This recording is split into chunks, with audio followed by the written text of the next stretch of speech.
السلام عليكم ورحمة الله وبركاته. بسم الله والصلاة والسلام على الحبيب المصطفى سيدنا محمد صلى الله عليه وسلم. عايز اقول لحضراتكم في الفيديو ده على تجربة انا عملتها مع العصافير عندي، والتجربة دي انا ما كنتش قاصدها. يعني سبحان الله هي جت غصب يعني كده غصب عني كده جت يعني جت كده يعني. اللي حصل ان انا كان يوم الاثنين ما كانش عندي ولا حباية من البلكم والفلارس خالص. بقيت مش عارف اتصرف ازاي مع العصافير عندي، وانا طبعا عشان خاطر اروح السوق عندي مسافة طويلة، ولكن كنت ناقع قمح من بالليل. فقلت طبعا خلاص مفيش ان انا اقدم لهم القمح لغايه ما ابقى اروح السوق، بس السوق لسه يوم الجمعه. وطبعا انا كل يوم بروح الشغل الصبح الساعه 7 وارجع الساعه 3، ما عنديش وقت ان انا اروح في السوق. ولو حبيت ان انا اجيب وانا جاي مثلا من عند اي علاف ولا اي عطار بيركم او فلارس ما بلاقيش عندهم، ولو لقيت بلاقي البيركم كده والدنيبه ومعظمهم كله تراب، بيبقى وحش جدا بطريقه مش معقوله، سيء جدا جدا، وفي نفس الوقت ده بيبقى غالي وغالي كمان عن السوق. فعملت ايه؟ قدمت لهم القمح المنقوع الصبح قبل ما اروح الشغل، وجبت الطاجن كده ومليته القمح. وبسم الله ما شاء الله على ما جيت على الساعه 2 3 لقيت الطاجن ده فاضي خالص والله، ولا حبايه ولا حتى القشر. عملت ايه؟ رحت حاطط لهم تاني، ما انا ما عنديش حاجه، ما عنديش اكل. حاطط لهم قمح تاني. بصيت لقيت على المغرب بسم الله ما شاء الله برضو قبل ما يناموا خلاص بقى كان الاكل خلص زي الفل كده. اليوم الاولاني يوم الاثنين ما خدوش ولا حبايه من البلكم والفلارس. كررت الموضوع ده نفس الكلام يوم الثلاث مع كل العصافير عندي اللي هي الكوكتيل.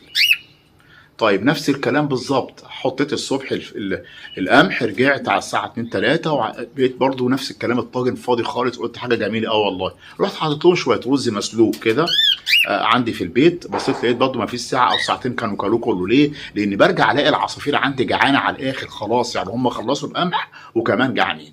حطيت لهم الرز المسلوق بسم الله ما شاء الله لقيتهم كلوه زي الفل حلو قوي. جيت تالت يوم اللي هو يوم الاربع نفس الكلام برضو، حطيت القمح المنقوع، وجيت بعد الظهر حطيت برضو القمح المنقوع. يعني قعدوا معايا اتنين تلات الاربع الخميس والجمعه بسم الله ما شاء الله 5 ايام قعدوا معايا. والنهارده اهو، النهارده اللي انا بصور النهارده السبت، نفس الكلام، ما بعملش الا بقدم لهم بس القمح المنقوع، ولا حبايه خالص من البلكم والفلارس. ولكن القمح المنقوع كمان عليه ذره، اللي هو الذره العويجه اللي هي اللون الابيض اللي هو البيضه يا جماعه المليانه. لان في عندنا عند العلافه تلاقي في نوعين من الذره العويجه اللي هي المدوره دي.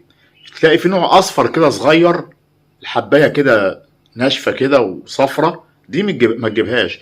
جيبها هي بس الحبايه البيضه المليانه دي بسم الله ما شاء الله، اول ما تحطها في الميه مفيش ساعتين ثلاثه بص تلاقيها بقت طريه زيها زي القمح، بياكلوها. وبسم الله ما شاء الله طبعا كلكم عارفين ايه فايده القمح والذره عن البلكم والفلارس. وبعدين احنا عارفين طبعا ان في البيئه بتاعتهم العصافير، في البيئه بتاعتهم يعني في بلادهم كده وهم طايرين، هل عندهم بيليكم وفلارس؟ لا، ده العصفور بيطير ويبدا يلقط رزقه من كل مكان، لا عنده لا بيليكم ولا عنده فلارس.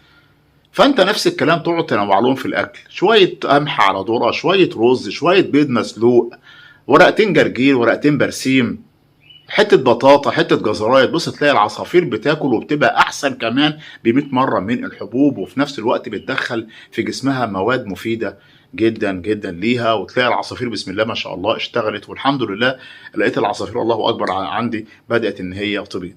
بشكركم جدا، بتمنى يكون الفيديو عجب حضراتكم. بتمنى من حضراتكم الاشتراك في القناه، تفعيل زر الجرس، واللايك الجميل من حضراتكم اللي بيسعدني جدا. اشكركم جدا واسف جدا على التاخير، بقالي كذا يوم ما نزلتش فيديوهات عشان خاطر ظروف الشغل عندي.